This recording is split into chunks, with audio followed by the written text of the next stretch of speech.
The evolution of cartoons from the 90s to the late 2000s, a nostalgic journey. If you grew up during the 90s and early 2000s, chances are that cartoons played a huge role in your childhood. For many of us, Saturday mornings were sacred. Those hours spent in front of the TV, bowl of cereal in hand, watching our favorite animated characters go on wild adventures, face off against impossible odds, and learn a life lesson or two. But cartoons were more than just a source of entertainment. They were a reflection of society and its evolving cultural landscape. As the 90s gave way to the late 2000s, the world of animation underwent a significant transformation, not just in terms of technology and storytelling, but also in the way it represented diversity, humor, and life lessons. Let's dive into the evolution of cartoons during this era, exploring the creative shifts, the way they tackled social issues, and how they resonated with audiences across generations. 1. The golden age of 90s cartoons.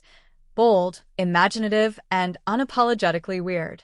The 1990s is often referred to as the golden age of television animation. It was a time when networks were taking risks, experimenting with bold, imaginative content that blurred the line between children's entertainment and something deeper. Cartoons of this era weren't just colorful distractions for kids. They were often layered with humor, absurdity, and, in some cases, surprisingly mature themes. Age, Nickelodeon's influence, from Rugrats to Hey Arnold. Nickelodeon, often hailed as the king of 90s cartoons, was instrumental in shaping this era. Shows like Rugrats, 1991, captured the world through the eyes of toddlers, blending childhood innocence with surprisingly adult themes. The genius of Rugrats lay in its ability to tackle big ideas, like sibling rivalry, fear of abandonment, and even religion, with a quirky sense of humor. Despite being babies, Tommy, Chucky, Angelica, and the gang were relatable to kids and adults alike. Then came Hey Arnold, 1996, a show that was way ahead of its time in terms of diversity and social consciousness. Set in a multicultural, urban environment, Hey Arnold introduced kids to complex themes like poverty, immigration, and broken homes, all while focusing on a football-headed kid with a heart of gold. Arnold's neighborhood was a melting pot of characters from different ethnicities and backgrounds, making it one of the most realistic and progressive depictions of urban life in animation. Beach absurdity and irreverence, Ren and Stimpy and Rocco's Modern Life. If you were a fan of offbeat humor, the Ren and Stimpy Show, 1991, was probably your jam. This show took absurdity to a whole new level with its surreal animation style and gross-out humor. Ren, a psychotic chihuahua, and Stimpy, his dim-witted cat friend, engaged in some of the most bizarre antics ever seen on children's television. But what made Ren and Stimpy groundbreaking was its willingness to push the boundaries of what was considered acceptable for kids' programming. It had slapstick humor, strange surrealism, and a kind of dark, subversive edge that would later influence shows like South Park and Family Guy. Rocco's Modern Life, 1993, was another Nickelodeon classic that thrived on satire and absurdity. While on the surface it appeared to be a show about a wallaby navigating adult life in a strange city, Rocco's Modern Life was a sharp critique of consumerism, corporate greed, and even the mundanity of everyday life. As kids, we may not have understood the deeper satire, but it planted the seeds of social awareness early on. See Superheroes Rise Again, Batman, the animated series, and X-Men. The 90s was also a time for a renaissance in superhero animation with Batman, the animated series, 1992, leading the charge. This wasn't just a cartoon about a guy dressed as a bat. It was a masterclass in storytelling, animation, and character development. Dark, atmospheric, and deeply psychological, Batman, the animated series took inspiration from film noir and brought Batman's rogues gallery to life in a way that was both haunting and empathetic.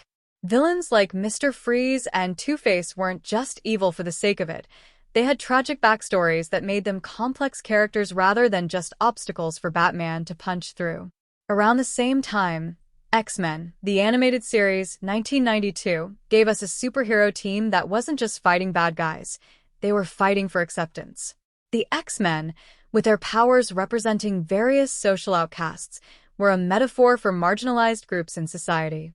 The show tackled issues like racism, prejudice, and civil rights in a way that was accessible to kids, but resonated with adults as well.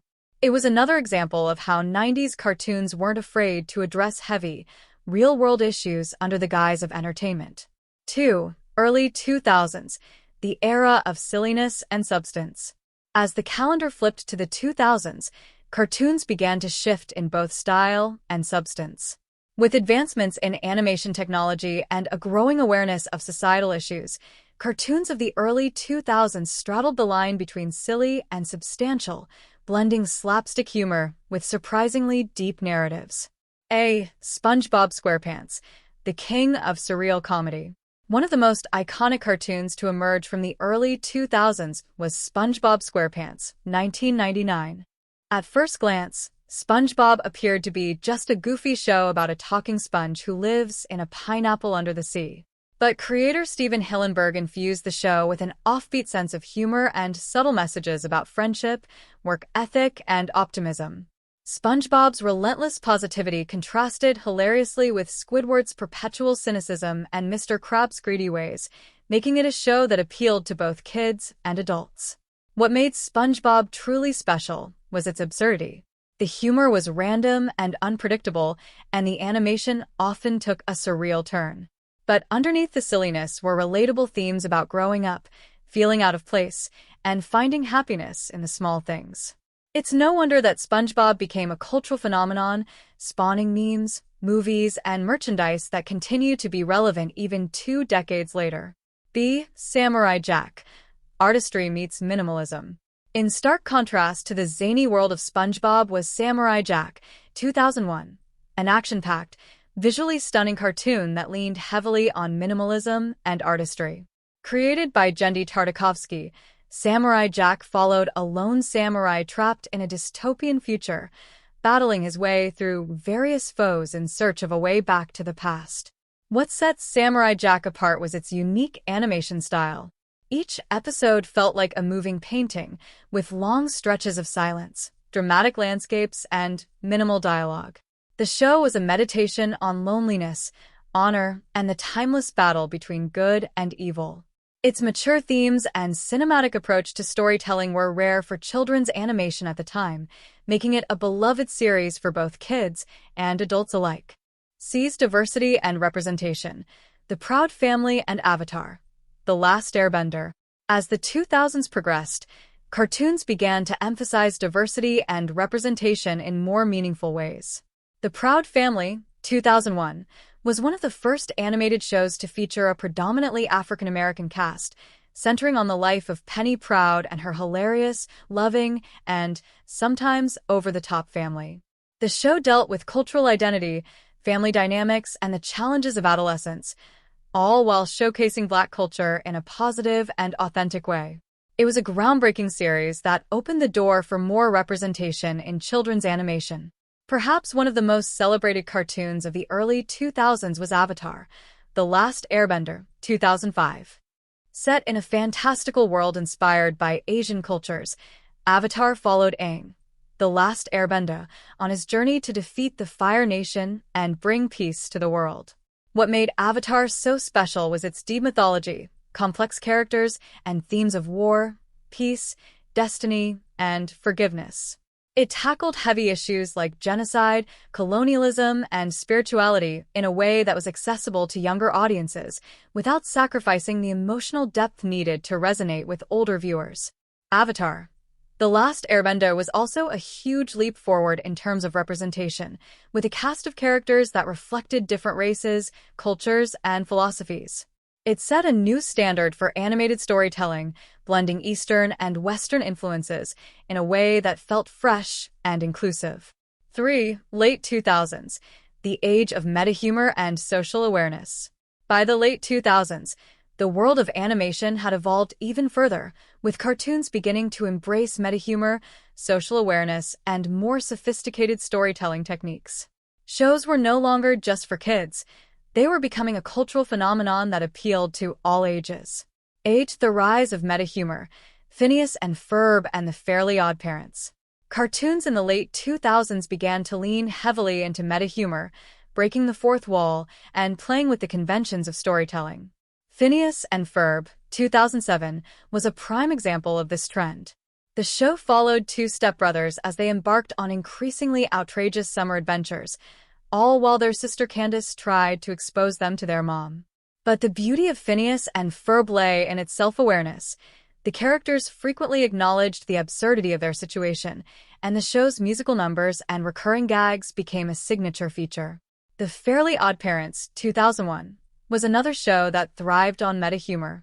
Timmy Turner's fairy godparents, Cosmo and Wanda, granted him wishes that often went hilariously wrong, and the show regularly poked fun at itself with clever writing and pop culture references. It was a blend of slapstick humor and deeper, more thoughtful commentary on growing up, responsibility, and the consequences of getting exactly what you wish for. B. Cartoons as social commentary. Foster's home for imaginary friends and Chowder.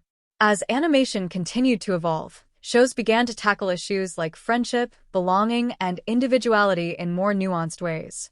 Foster's Home for Imaginary Friends, 2004, was a heartwarming series about a foster home for abandoned imaginary friends. Each episode explored themes of loneliness, acceptance, and the importance of finding one's place in the world. The show's unique premise allowed for a rich array of characters, each representing different aspects of childhood imagination and the challenges of growing up. Similarly, Chowder, 2007, was a whimsical series about a young chef's apprentice living in a fantastical world of food and magic. But underneath the quirky humor and colorful animation were messages about perseverance, creativity, and the value of learning from your mistakes. Conclusion: cartoons as a reflection of society's growth. The evolution of cartoons from the 90s to the late 2000s mirrors the changing landscape of society itself. As animation technology improved, so did the scope and ambition of the stories being told. Cartoons went from simple, episodic adventures to complex narratives that tackled real-world issues like diversity, identity, and social justice. From the multicultural cast of Hey Arnold to the profound lessons of Avatar, The Last Airbender, cartoons became more than just entertainment. They became a platform for reflection, empathy, and understanding. The late 2000s saw cartoons embracing meta-humor and self-awareness, blending fun with substance in ways that continue to resonate with audiences today. As we look back on this golden age of animation, it's clear that cartoons have not only entertained us, they've shaped how we view the world and each other, one episode at a time.